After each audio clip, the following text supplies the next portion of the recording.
Hey, and welcome to the Conscious Coach Show. I'm Scott Weddell. I'm a part of a new breed of service providers you've probably never heard of before.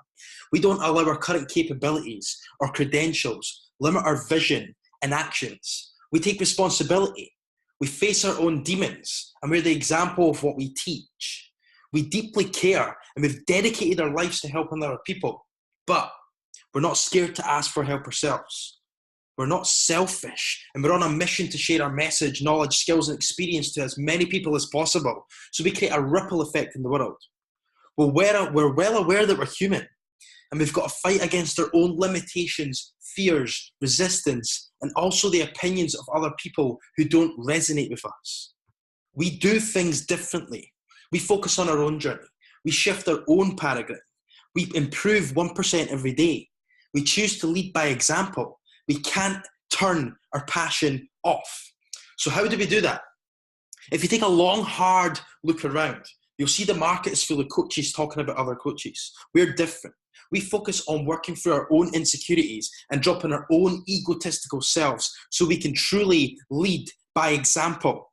We're conscious coaches, but we're much, much more than that. We're paradigm shifters, we're healers, we're motivators, we're light workers, we're communicators, we're creators, we're leaders, we're teachers, we're educators. We're just like you.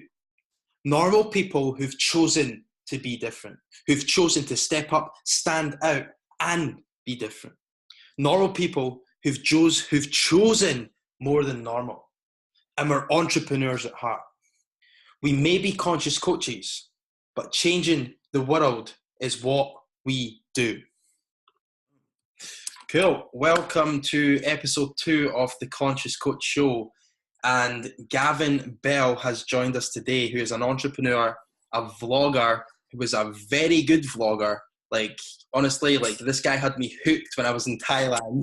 I'm not joking, man. I used to just watch your vlogs. I was like, man, I want to know how to edit like that. And he's also a Facebook ads expert and he runs a very successful agency, and he's doing very, very well at the moment for himself. So I've brought him on here to give you guys value in an area that's not my zone of genius. So like, I'm not a Facebook ads expert and I'm not the best editor in the world, but this guy is. So Gavin, can you just explain to everyone quickly, obviously I've given you a brief interview, but can you just explain to everyone in a deeper way what you're doing now specifically and what kind of people you help so people know? Yeah, sure. So what I'm doing specifically now is I'll take you back a couple of years actually. So I launched the business 2 years ago in 3 days, and launched the business as I was basically a general social media consultant that every fucker is these days. So as part of that, and with the clients that we were working with at the time, we'd run some Facebook ads just as a kind of add-on thing, and had some really good results. And I kind of saw it as an area where no one really owned the space, and I felt it was an area that had a lot of potential for businesses to go into. So I decided about 6 months in to start focusing all my efforts on Facebook advertising, and started picking up like every client I could ever take, regardless of how big they were, what spend they had, what industry they were in. And so fast forward 2 years, basically doing the same but at a larger scale. So we're now working with a football team. We've got a client, people that run memberships and products, and we do and a lot of online local businesses. So we do a lot of local lead generation for clients, and basically just take them through if they have an amazing product or service but not enough people are seeing it, not enough people are getting into their funnel, we kind of build their funnel and get them that attention through Facebook ads and video. And from the vlogging point of view, there's so many agencies and consultants out there that talk the talk but don't actually walk the walk. So I kind of want to use myself as a case study, and I just have a lot of fun creating cool videos and using Facebook ads to get them out there. Yeah, man. Like I watch your vlogs and stuff, mate, and you do, it's your zone of genius, man. I can see it. It just lights you up. Like I love it. Honestly, it's such a good. You've mastered it, man, and you've definitely mastered it. And if anyone wants to like be inspired, definitely go and watch Gavin's vlogs. Like, you never know, he might be targeting you already on Facebook. If you do watch one, you'll never get rid of me. That's the thing. Yeah, omnipresent. Yeah, that's it. So yeah, like, can you just, obviously we've spoke about what you're doing now, but could you just go back a little time and let people know where Gavin came from? Yeah, totally. And what brought you to this point here? Yeah, sure. So I grew up in the Shetland Islands. As far, I don't know where your audience is mostly based, Scott, but basically as far north as you can go in Scotland and the UK. Tiny little island. So I grew up there from the age of 6, I think, until 18. And that was basically just a life of doing sports, going to school. And I always knew that I wanted to run a business, but Shetland was too remote to do that. It's not too remote to do that, but I felt for kind of what I wanted to do, it wasn't the right place to launch a business. I knew university wasn't for me. Yeah. And so I was kind of looking at my options saying, well, do I stay in Shetland? Do I just go to university and work it out? Do I move down south and start a business? What the hell do I do? I was lucky enough to then be accepted into the Peter Jones Enterprise Academy. So if you've watched Dragon's Den, one of the dragons on that has kind of business schools down in England. It's like a 1-year course where you have to go with an idea and start a business, and they kind of help you through that whole process. So I set up a company where I was working with personal trainers to put them into corporate environments, call centers and things. And I had a few clients down in Manchester and then moved up to Edinburgh 2014, trying to get that business to go up here. Totally fucked it up. And during that time realized that personal trainers were typically terrible at marketing themselves. And so decided, well, why can't I teach them what I know, because I've grown up in a world of social media. Why can't I help them improve? Because I knew some of the stuff that they were doing wrong. So I kind of did that, and then quickly went from working with personal trainers to lots and lots of different businesses.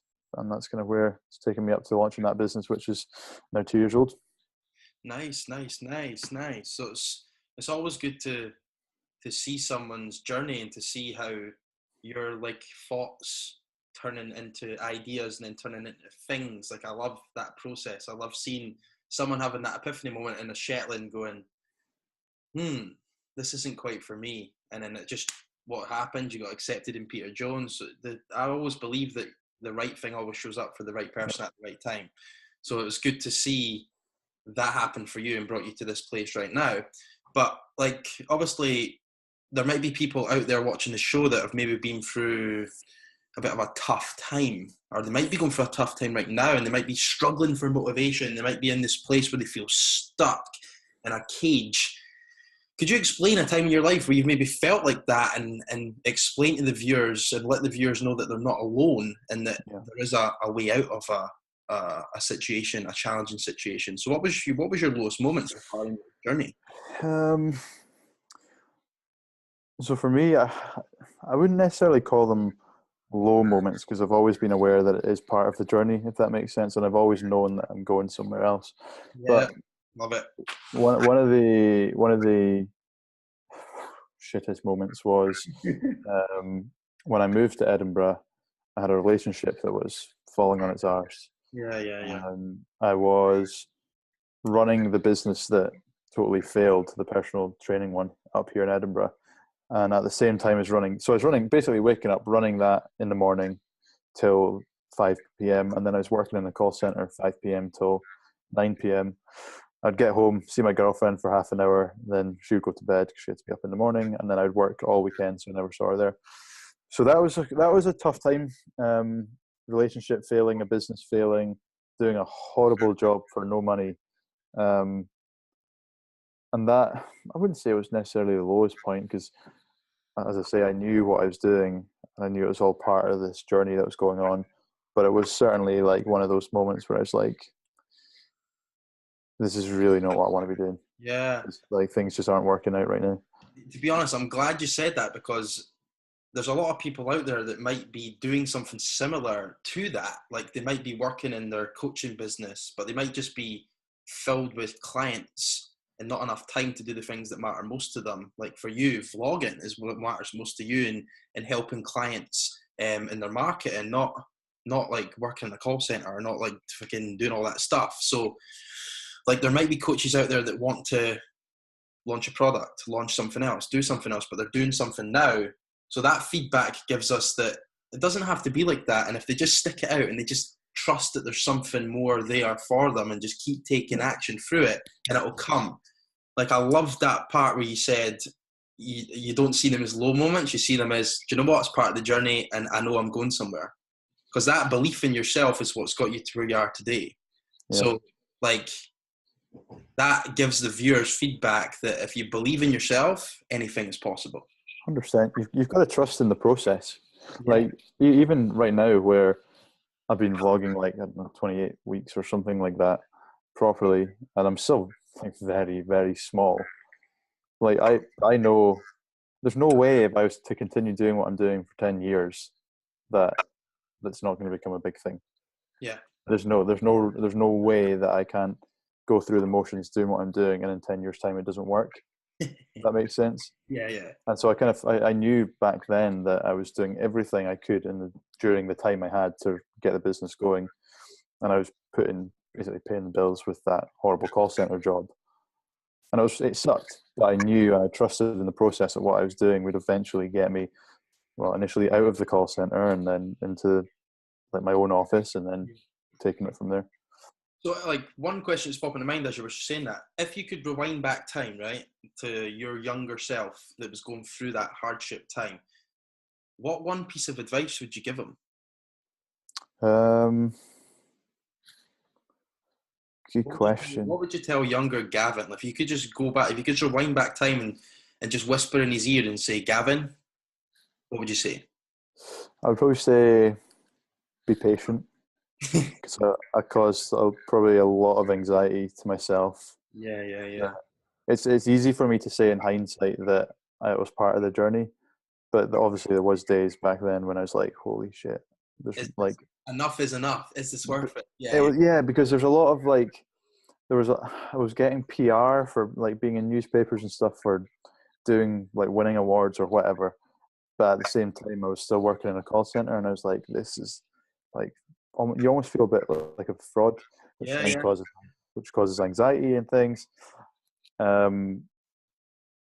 But I always did have that inner belief that it was just part of the journey, but obviously there was days where it's like, this is horrible. Yeah. So be patient would probably be the... Be patient. Good advice, man. Patient and persistent. And persistent. Keep going. Right, so let's focus our efforts on like giving some value right now to the viewers. So, like, I know there, as you said at the start, there's a lot of personal trainers and coaches out there that marketing isn't really what they love doing. Most of them just like helping their clients and putting their message out there and making their difference. So what if someone was looking to use Facebook ads for their marketing, where would you get them to start? What would be the first bit of advice you would give them, and where would you get them to start with their efforts with Facebook ads? Sure. So the one thing that really annoyed me with personal trainers back at the beginning was that their message was never relevant to the audience or the people that they're trying to target. So let's just take like a very bog standard example of a male personal trainer that his main clientele is, let's post 50-year-old women, and their Instagram feed is just filled with bodybuilding videos, pictures, and pictures of their abs. It's like, that just so far away from what their audience wants to see. Adding on to that, I know a lot of people watching, if they've heard of Joe Wicks, probably won't like him. But one of the things that he's done really well is he's made it so easy for people to buy from him. So he does his content, he does his videos, but on his website there's just one option, one button to pay 150 quid or whatever it is. Like, there's no questions asked. It's just so easy so he's got, like, you need to have your kind of plumbing in place with that, like, know exactly who you're targeting with your marketing, and then make it easy for them to buy from you. And then it's a case of just getting your messaging in front of the right people. And with Facebook ads, it's so easy because you can target people with ridiculous specificity. Where I can say, I want to target 50-year-old women in Edinburgh that are interested in Weight Watchers, for example. Like, I know everyone in that audience is going to be interested. They might not be your ideal client, but they're going to be interested in weight loss. So I think one of the main things about Facebook ads, without being Facebook ads, is having your plumbing in place. So making sure that like it's easy for someone to buy from you. You're creating content for your audience consistently, and then Facebook ads basically is just used to amplify what's already working for you. Yeah. So you're pretty much. I'm really glad you said that, because one of the points I wanted to get across was, like, I don't know, I've came across a lot of people that think Facebook ads are going to save them, but if they've not got if they've not got the plumbing in place, I love that analogy, mate. Such a good analogy. If you've not got the plumbing in place, how the hell are you meant to put the water through the pipe? Honestly, you just took the words out of my fucking mouth. I'm glad you said that. Such a good analogy. I love that. I'm going to use it myself. That's great. I love it. So, like, if you're talking about plumbing, like you're saying, obviously get your content in place. So are you referring to like having a decent funnel in place? So you're basically pulling someone through an experience that's making the pain relevant to them, that's teaching them your process, and it's like giving them a solution sort of thing. And then Facebook ads is what just funnels people into that and takes them through it. Yeah, in a way. I would say a lot of people probably listening don't have a funnel or even know what a funnel is. Yeah, true. So just to answer that, a funnel is basically an experience that you take people through from not knowing who you are to who you are as a customer. But when I talk about plumbing, I like the main things you want to be looking at is like, this is way outside Facebook ads, but it's important. Like, is the website mobile friendly? Does it load quick enough? Have you got Google Analytics installed on your site so you know what people are doing when they're on your website? Installing the Facebook Pixel, which allows you to track what's going. Like, are your Facebook ads working? It allows you to retarget people that have visited your website with ads. So the plumbing is basically just making sure everything's set up and ready to go. And when it comes to then creating a funnel, so like an offer on Facebook to get people into your world, that's kind of, I don't want to say you have to have that in place to start advertising, because so many people won't. And if they think that, they just won't start. I think Facebook ads can be used in a really good way just to drive traffic to your site, to blog posts, or if you've got any downloads or anything like that, Facebook ads can be brilliant. But yeah, so from plumbing, I just mean just to have like the very basics, like is Google Analytics set up, the Pixel installed, like are you able to track what people are, when you start driving people to your website or your landing pages for whatever offer it is, are you able to track what's going on, and like are you able to see whether your ads are working or not? Yeah, so it's like being on top of the metrics, because if you don't measure it, you're never going to improve it. Yeah, spot on, man. So like if you were to give someone that's maybe not even got the plumbing in place right now, because I know there's a lot of people that probably won't have the plumbing in place, what would you say is the first 3 steps for them to get themselves to a place where they do have the assets there to actually start coming to someone like you, or to test Facebook ads themselves to then start running traffic into it? Would you say it would be good to, like, for an example, would step 1 be to build a website, or would step 1 be to build a lead magnet and create a landing page and then run people to that? Like, what would you say is the first sort of steps? Well, I'm going to talk you through I'm going to talk you through just a really basic funnel, so to speak, which will give you. So number 1, you need a website, because you need to send people somewhere. Actually, I'm not going to say you need a website, because a lot of people just run their business off Facebook. But I would argue you do need a website. So let's just say you have a website, then you want to create, and you know who your audience is. So you want to start creating content based around that. So blog posts or videos. And once you're creating that, you're trying to get people to take some sort of action. And normally the first action someone's going to take is downloading something for free. Yeah. Because people typically won't just buy from you after reading a blog post, for example, because there's no level of trust there. Yeah. So you get people to download something for free. So a good example of this might be a blog post titled 5 Reasons You're Not Gaining Muscle. And you can list the examples, and then your free download off the back of that might be something like 5 exercises to gain muscle. You know, if somebody's read that blog post, they're going to be interested in downloading that lead magnet. When they've done that, you've got their email address, and you can start to market to them via email, and you can also start to market to them via Facebook, because you can retarget them with the pixel. So having a website, creating content, having some sort of download or some sort of way for people to get in closer with you, but not necessarily buying from you. And obviously you need the Facebook pixel installed on your site to ensure that you can track that everything you're doing is working, really. So that's probably the main things for me. And then over time you can start emailing them and start remarketing to them, and hopefully bring them closer to you. So they've gone from being someone that's never heard of you before, they've seen a blog post of yours, they've liked it, they've read it, they've downloaded your guide, they've liked it, they've read it, they start to receive your emails, they like what you have to say, and then hopefully over time, it might take a week, it might take a year, they might never buy from you, but hopefully one day you've provided them with enough value that they pick up the phone and want to work with you. And then that also, like, I like how you said that, because you're basically starting with the absolute basics. Like, because if you just get someone onto your blog post or video, picking up the pixel, retargeting them into your guide sort of thing, that's building an audience there. Like, so that was where the magic happens, and you could create some kind of challenge that you retarget them into, or a webinar or whatever it is, and that gives you so much momentum and so much opportunity to do that. So yeah, that's really good, man. Start with the basics, then that gives you the opportunity to build something bigger over time.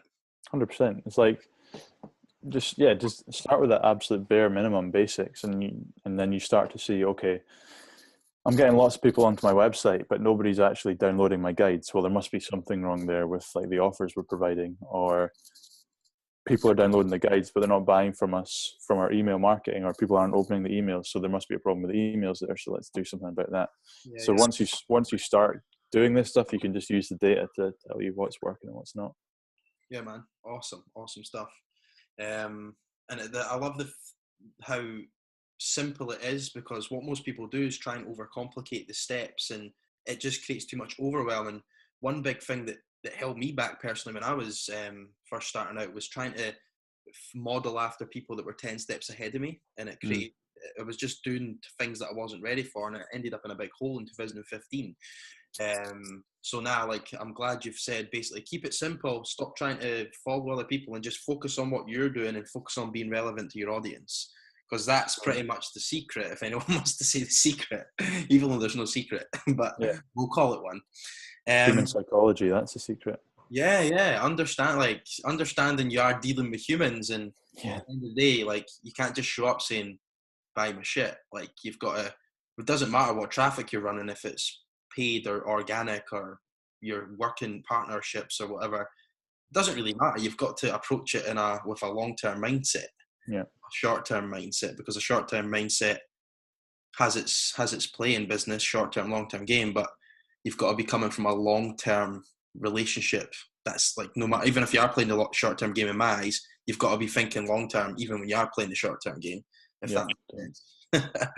So, like, there's obviously, this show is for coaches, right? And it's called the Conscious Coach Show. So there's a signature question I ask every person, because I always like to hear other human beings' perceptions of what I call a conscious coach.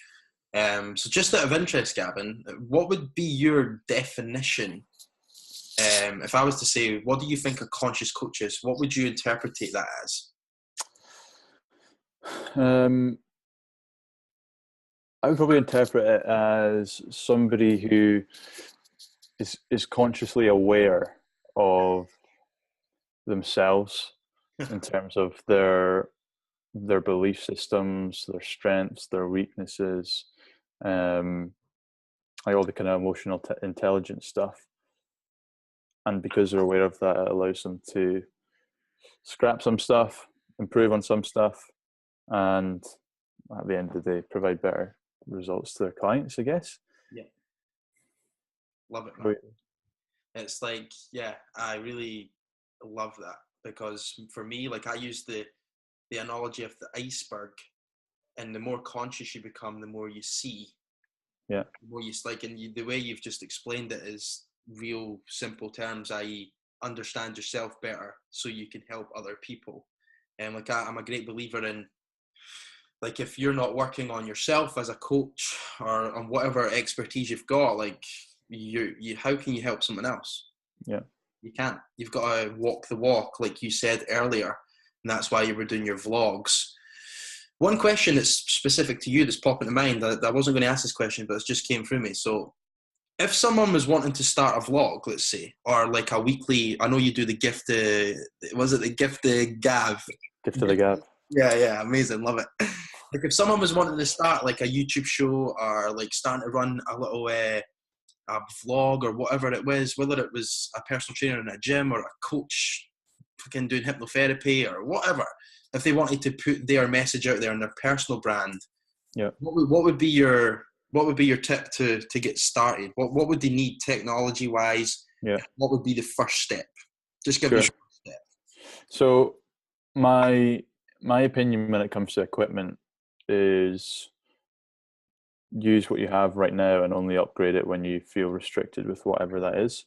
Yeah, cool. So one thing everyone has right now is their phone. And honestly, there's nothing wrong with using your phone in a vlogging style. So from an equipment point of view, use what you have. And then when you start to feel restricted by audio or image quality, or if it's your editing software, then upgrade. But in terms of getting started with a vlog, my kind of philosophy has always been like, choose a day and then what narrative can I tell in that day by the activities that I've got going on. So for example, if I am speaking at a conference in London, I might want to try and tell the narrative of how I got that conference in London to try and help people, how I got that speaking gig in London to try and help people that are maybe looking for more speaking opportunities to get that.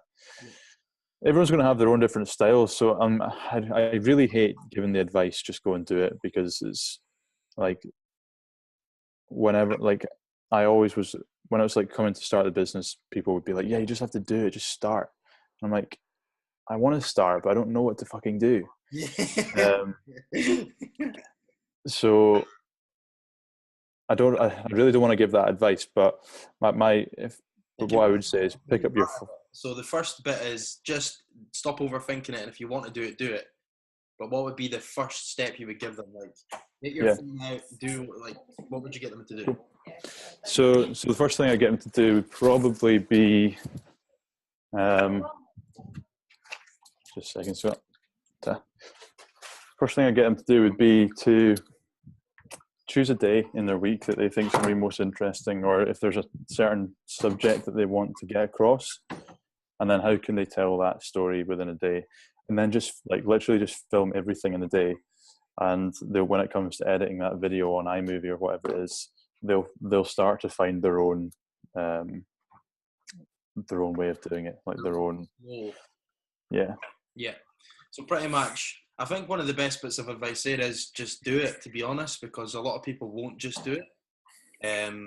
It's not hard to get your iPhone and film yourself for the day, and then you plug it into your laptop, it uploads everything to the iTunes, and then you open up iMovie, then you make an arse of it a few times. Like, you mess it up a lot of times, you get frustrated, and you're like, I don't know what I'm doing. Yeah. And you're like, that works. Oh, cool. You just do this. And then it just all comes together, and then you put the first one out. You're dreading it. You're like, this is going to be shit. No one's going to watch it. Totally. And that's it. And the thing with vlogging is there is no process to really share. Like, it is just pick up your phone.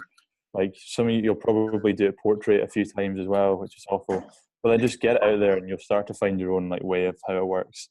Yeah. And like, your editing is going to be terrible at the start, but it'll improve over time. It's just a case of like, just film yourself, upload it, turn it into something that's like not too long, and then get it out there. Yeah, love it, man. Love it. Simplicity. A lot of people just overcomplicate these things, so I'm glad. Yeah. Like, you've pretty much just explained like sort of funnels, Facebook ads in a simple way without having to build some fancy thing out that people are not ready for. I think as well, like, you've probably inspired people just to take imperfect action, because that's what it's all about. Nothing's ever going to be perfect. So if anyone's watching and they're overthinking the next step, and that might be running a vlog, that might be running Facebook ads, or building your first funnel, or launching an online program, or whatever it is. It doesn't matter what it is. If you're overthinking something right now, just do it. Just take action and mess it up a few times and work it out. Yeah, from from a Facebook, because I come from a Facebook advertising point of view, my philosophy for everything is always test and learn. Like there is, I don't care how good someone is at Facebook ads. They don't know if it's going to work. It's like we're making an assumption this will work, but we'll use the data after a few days and see what happens. And the same with vlogging. It's like I can see pretty easily in my analytics which videos work and which videos don't, which videos people like, which videos people don't, and I can learn from that. But you don't know that until you start producing it. Yeah, 100%. I love it. Immediate feedback equals growth.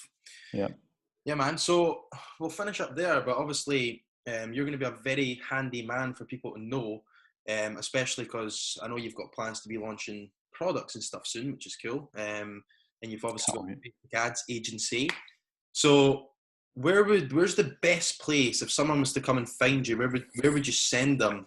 Obviously, remember, you're going to be getting captured on the Facebook pixel here, guys. So you're going to be able to see, you're going to see Facebook ads. Gavin's got it sorted. When you're in my world, you never get out. But yeah, where would you direct them to find? Best place to go, mrgavinbell.com. Right, cool. Yeah, you can find my YouTube, you can find my how to work with me and everything there. Yeah, sweet, man. So what I'll do is, wherever around this video or audio, wherever you're seeing this right now or hearing this right now, guys, I will put a link to Gavin's website, and you can go and check that out and go into Gavin's world. But Gavin, I do really appreciate your time today. Thanks for giving people value, and thanks for sharing your genius with the world, mate, because I'm happy you've just pretty much laid it out in simple terms in a no BS manner, so people can take that away and just do something with it. Pleasure, my man. Thanks for having me. Very much, mate, and we will catch up very soon. Thank you for listening to the Conscious Coach Show. I really, really appreciate you from the bottom of my heart. And remember, it's your job to step up, stand out, and be different, and take your message to the world and make your difference in the world. Now, if you're a coach or a trainer looking to move your business online, or you're looking to add an online program to your current business, then click the link around this video or audio and come through to that page and download your 5-step guide to launching your first online program. Okay, guys, thank you very much for joining me, and I'll speak to you very soon.